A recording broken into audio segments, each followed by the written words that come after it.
What's going on? It's Big Dog Barker, the country boy from Memphis, Tennessee.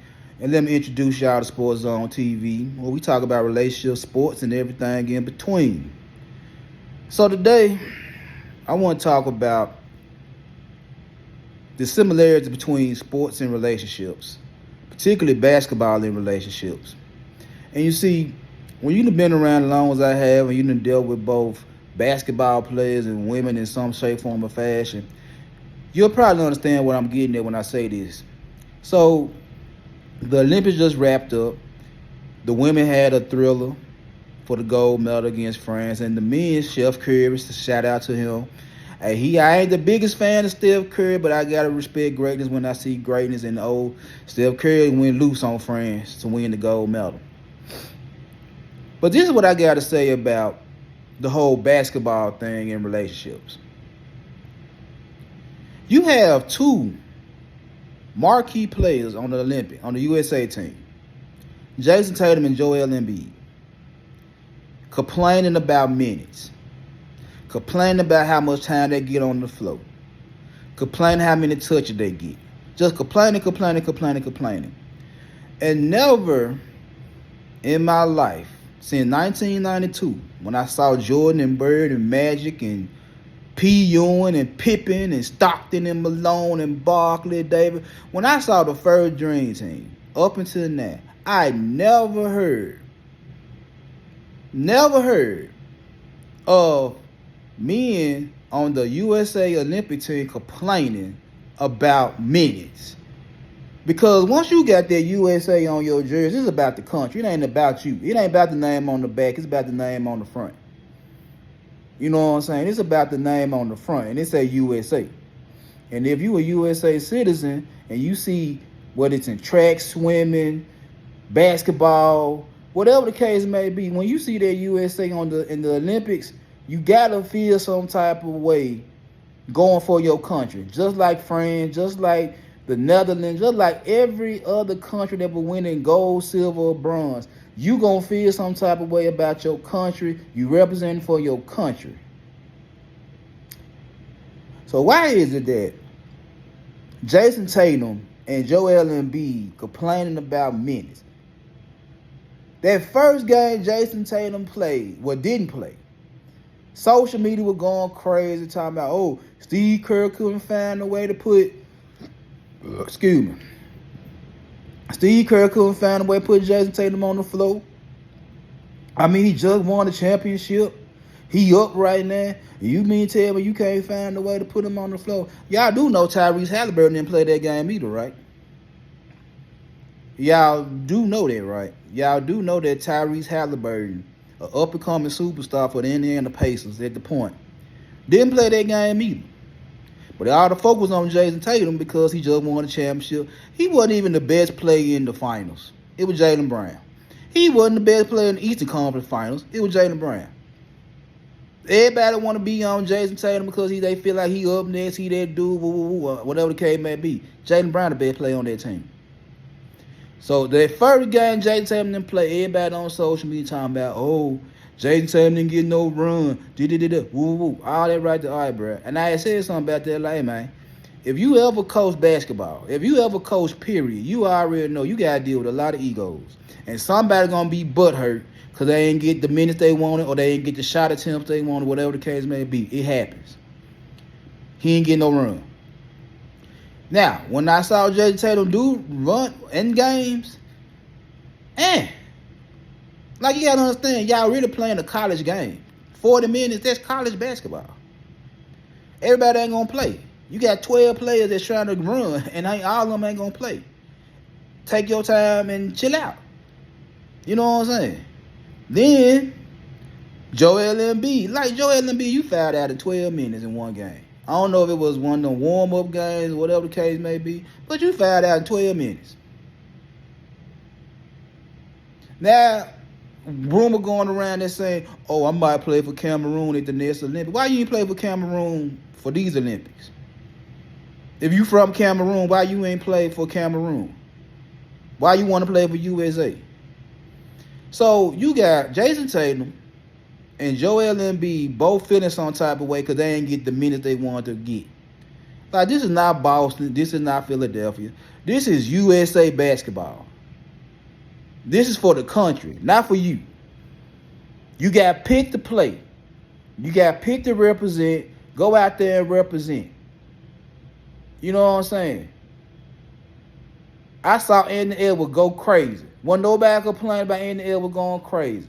Bam, doing his thing. The last two games, Steph Curry had to get in his bag. They were down by 20 to Serbia. Nikola Jokic. They down by 20. They had to play Team USA basketball. They beat Victor Wembanyama and Rudy Gobert on their home court. Because Steph had to get in his bag. Wasn't nobody complaining. Steph will give the ball up. They give it right back to him like, man, shoot the ball. Do your thing. It's the ones that ain't getting in the game. Tyrese Halliburton said, it's like doing a science project where your partner do all the work and you still get credit. He still got a gold medal. So I'm looking at this and I'm like, y'all complaining about minutes on Team USA basketball when it's about the country. We're trying to win gold. Because like Steve Kerr said after the game, it's like, we're the only country that believes that if we come in second, it's a failure. Shout out to Noah Lyles, because they saying the same thing about him, because he ain't get gold in every event. He a failure. Like, he won medals. He did more in the event that he did more in them events that anybody, an average dude, could do in his life. But because he didn't get gold in every event, he ain't that dude. Like, come on, let's stop it. But the truth of the matter is, what Jason Tatum and Joel Embiid showed me was what I see a lot in these relationships, both on men and women. But the truth of the matter is, you got a lot of men and a lot of women that feel like they're such a superstar that they need all the shot attempts, they need all the minutes, because they feel like they got the superstar. Now, truth be told, Jason Tatum and Joel Embiid are superstars. And truth be told, there are some men and women that are superstar men and women. But when you're thinking about the greater of the great good, the better of the team, the better of the family, sometimes your superstar talent don't mean nothing when we're trying to win as a collective. You feel what I'm saying? Sometimes all the superstar traits and ability that you possess don't mean nothing if we're trying to win for the collective. You can talk about how good you is, how good you look, how much money you make, whatever the case may be, but if we're looking at things from a collective point of view, and we're looking at what you could really bring to this table versus what you can't bring to the table. Like I said, Jason Tatum is an all-NBA player, NBA champion, all-star, future Hall of Famer. I get that. But when you have the ball in your hands in your city for your franchise, you are that dude. So same with these men and same with these women. It's like when you run a franchise, when you're the man, the woman by yourself, and you get everything handed to you, that's one thing. But when you get with somebody that's looking at the game from a whole nother point of view and say, look, hey, I might not need you tonight. I might not need you for this. I might not need you for that. We might can handle it without you. Are you mad when a man tells a woman, I don't need you for this, that, and the third? Or are you mad when a woman say they don't need you for this, that, and the third, regardless of your capabilities, regardless of your money, regardless of whatever you bring to the table? Do that hurt your feelings when the team is successful without using none of your capabilities? Do that hurt your feelings? To the point where you say, oh, I can't be with this man no more because they disrespecting my abilities. I can't be with this woman no more because she disrespecting my abilities. It's like, we winning. I don't need you to go jump out the window and play hero ball. I don't need you to do this, that, and the third to pull us through. We're winning. We're going to come up with a game plan and put it together and put it to work and try to get the victory. You worried about shot attempts. You worried about run. You worried about shine. Because in your own space, you are that person. You are that chick. You are that dude. Because everybody done told you that chick, you that dude. But when you working with a bunch of other dudes, a bunch of other chicks, when you working with other people, what is a business relationship, a personal relationship, whatever the case may be, when you working with other people that just as good as you, and they tell you, take this one off. Come back at the next one. Are you mad? Are you really upset when somebody tell you to take a day off? Because you've been giving everything since a young man, young woman. You've been giving all this attention, and all this, that, and the third since your youth. You had a special talent and all that right there, and now you done got to a certain part where you know how talented you is, you know how good you look, you know how much money you can make, whatever the case may be, and they tell you like, I don't need you today. Chill out. Rest. You're mad? You're questioning coaching, you're questioning relationship, you're questioning everybody because you can't do nothing, but the team is successful.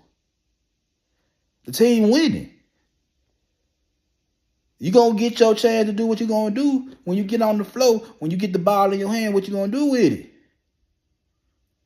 Because mind you, we don't need you to go stupid. We don't need you to go crazy. We don't need you to pull out your all-star tactics. We just need you to play good defense. We just need you to do this, that, and the third. So the same way Jason Tatum and Joel Embiid were complaining. I hear a lot of complaints in these relationships. It's like, you supposed to be that person, but you get so upset when they say your skills are not needed. You get so upset when they say your skills are not needed. It is not a disrespect to you or your skill set. It's just like, we can win without you going all out the window. When I need you to perform, I need you to perform. But if I don't need you to perform and we're going to win, chill out. Chill out. Just chill out.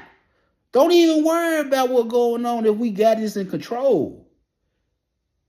Just like I said, in a relationship between a man and a woman, you got a lot of men that because what they bring to the table, they feel some type of way when the women say, I don't need you to do X, Y, Z right now. I got this. Now you got a lot of men feeling some type of way because of what women saying. But you also got a lot of women that's the same thing because they bring what they bring to the table, and men say, well, I don't care about that. Yeah. Now they argue. Now they feel some type of way. It's the same thing, whether it's sports, whether it's business, whether it's politics, whether it's religion, whatever the case may be. I look at all this the same when I tell people, if I don't need you today, that's fine. I don't need you to do nothing today. I got it. All that what you bring to the table, I respect it. But I don't need it today. Maybe tomorrow. Maybe the day after. But I don't need you to bring whatever you bring to the table every day. Take a day off. Chill out. I still respect you. I still value you. But I don't need you to perform every day. Now, when I need you to perform, I need you to perform. I need you to show up. I need you to show me what you got. Because I need your assistance. I need your help. But if I don't need it, but you still on my team, I will tell you, hey, chill out. We got this. Wait for the next project. Wait for the next time. Wait for this, wait for that. We got to the point now to where if I don't do nothing, I'm mad. But then if I ask you to do everything all the time, then you be like, hey, I need some help. Make up your mind. Pick your struggle. Do you want to give me everything you got and then I just be totally relying on you every day? Or do you want to be able to pick and choose when you give me what you need? Give me what you got. You got a team around you to where you ain't got to do everything. Which one do you rather have? Do you want to be that superstar that we depend on every night, win, lose, or draw? Or do you want to be part of a team that you may or may not be needed for that night, but you still valued? What is love of basketball? You gotta pick your struggles. You can't get it all. You know what I'm saying? You can't win it all the time. And when we need you to win, can you show up? And with that being said, this Big Dog Ball in the country boy from Memphis, Tennessee. This Sports Zone TV. And I'm going to holler at y'all another day. Subscribe to my channel for more content like this. And I'll get up with you.